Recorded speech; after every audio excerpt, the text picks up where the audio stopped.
Hey, everybody. Welcome to Average Guy Opinions. It's episode 128. Excuse me, I am your average guy, John Corelli.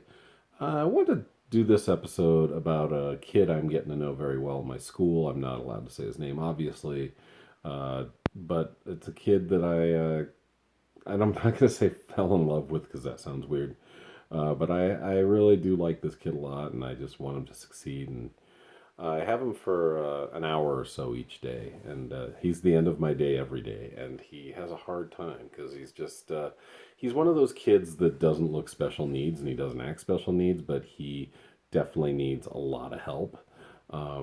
This is what I know about him. A brief background about the kid is he's of African descent. I don't know if he was born there or not, but he's West African.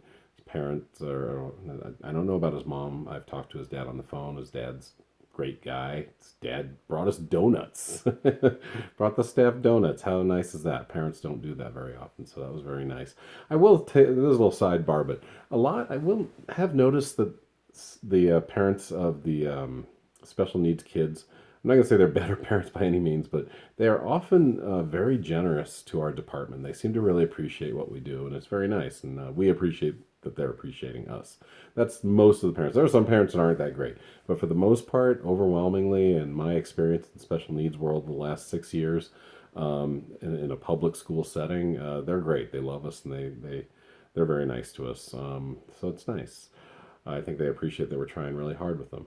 So this kid, I am trying really hard with. I am. He's a junior, and junior year's almost over for him, way behind, and I just want him to have a shot because I think he's one of those kids that really could do well independently if he has the right tools in the next year and beyond, and he's got a shot, and that's the way you kind of measure it. Um, and I help all kids as much as I can, but there are kids that are going to be independent or have a really good shot at independence, and there are other kids that really don't have that good of a shot at independence. I like my boss; she's great. One of my bosses, I have several, but one of my bosses is like that. Is what we are always trying to do. We should be working our asses off to give these kids a shot at independence, and that's what I've always felt that way anyway. But it's great to have a boss who feels the same way, isn't jaded at all, knowing that a good percentage of our kids never will be fully independent, but knowing that some will, and those are the victory laps you got to take. And there are even victory laps when you don't make those successes, right?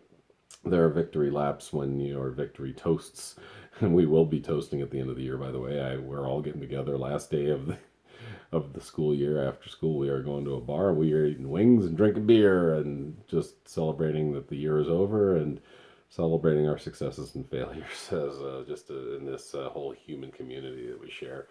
Um, anyway, that's the goal. And so back to this kid and how much I like him, and why I think he has a shot, but why I'm also nervous that life may be very difficult on him. So here's a little bit of his background. From my understanding, now this is all a lot of this is hearsay. I don't know.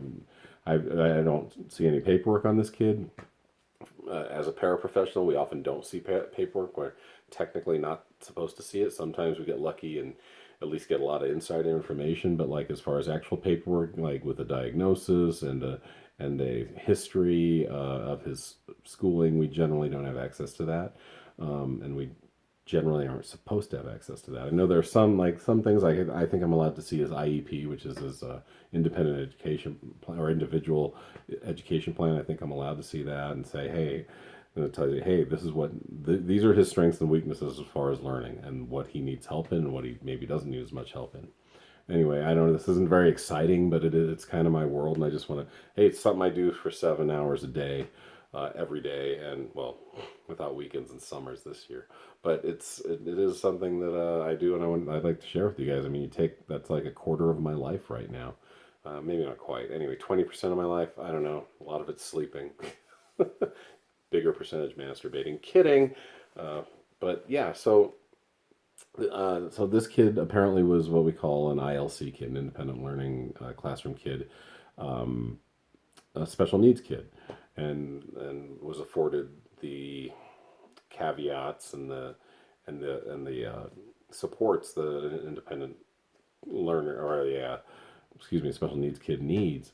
And then in apparently in middle school, they said, no, he's not a special needs kid. So he didn't get what he needed. And he apparently failed miserably those 3 years. And then he came to us, and we're like, yeah, he does need these things. Why did he not get them the last 3 years? And like I said earlier, the kid's from he's a true African American, whether he was born in Africa or not. His parents are from Africa. He is about as African American as it gets. Like I said, he's Western African. I think from Ghana, but I don't know. Very dark skinned, big old afro, and just dresses like all the other kids at school. You know, has a Boston Red Sox hat, even though I don't know if he's ever been to Boston. And it's all about style at our school. And you know, he can talk with kids. He can socially, he's perfect. Socially, he does whatever he needs to do.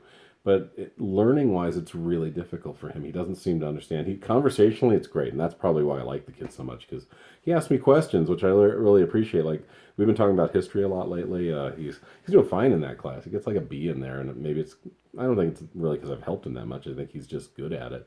But maybe that's why I like him because that's what I got my degree in was history with a minor in political science. So we were talking about Vietnam a couple weeks ago, and this week and a little bit into the last week, we were talking a lot about the 80s and the Reagan years. And so it was a lot of fun. He's just asked me questions that he thought I would probably have to Google or look up somewhere. Like, no, dude, I lived this. He asked me about AIDS. He asked me about the Cold War. He asked me about a lot of other intricacies of the Reagan presidency, about deregulation.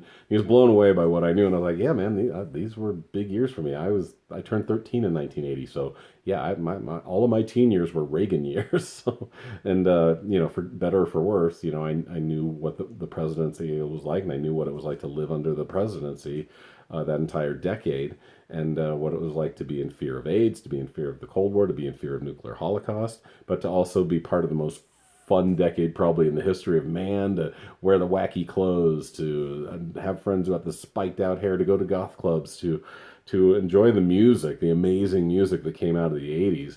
And it's just fun to talk to this kid. He asks me, and this is where it kind of like where I get concerned for him. Like he asked, well, who won the Cold War? And I was like, well, yeah, technically the United States did. I mean, it was a long, it was a 40-year quote unquote war. He was like, well, how did we win? We didn't use nuclear weapons, did we? I was like, no. He didn't understand the Cold War was not an actual physical military battle. I had to explain that to him. It was more like an ideological war. And that's hard because I'm trying to tell him what an ideology is without using the word ideology because I know it's kind of over his head. But that was cool because you break it down for this guy and he gets it. And he's a genuinely curious kid, and that's where I think he has a shot. He cares about the world, and he thinks about stuff, and he thinks about today's issues, and so that's really cool. And he asked me towards the end of our session today, he's like, "Well, do you think it's better to be a teenager now or better to be a teenager in the '80s?" And I said, and I said, to me, this was an honest response. I go, I think it kind of sucks or is great. It's both at the same time to be a teenager anytime. In the 80s, I told him, like I said, we were afraid of dying of AIDS or nuclear holocaust. Those were always hovering above our heads. But, like I said before as well, we also had all these other amazing things. When I was a kid in the 70s, we had like 3 or 4 channels on TV, and then all of a sudden in the 80s, people had cable. We had MTV, and we had HBO, and we had all these cool things. And so I said, today I know you guys have a lot to worry about. You worry about a planet that's on fire, and you worry about a lot of hatred out there, and I get that. But you also have earbuds in. You can listen to anything, anytime. You have Netflix. You have YouTube. You have an endless amount of entertainment if you need to get away from things. You also have pretty good music, not as good as the '80s. Slight bias, but these are things that you get to have that I didn't. But then again, I realized that stuff I got to have was way better than the people 40 years previously to me. And that's where it gets weird. I'm like, shoot, I'm talking to a kid 40 years later about my teen years. They were just beginning, but still. So it's kind of fun to dredge up stuff from 4 decades ago and try to make it relatable to today for this kid so he can learn stuff. Love the kid. Like I said, can't say his name, but I'm just glad I get to have these sessions with him every day. Just trying to push him towards the finish line here. We got about 2.5 weeks left to school, and we got to pass some classes. So there you go. That's my friend. Can't say his name. Talk to you guys next time. I'll try to find something cool to talk about in the next episode. Thanks, guys. Bye.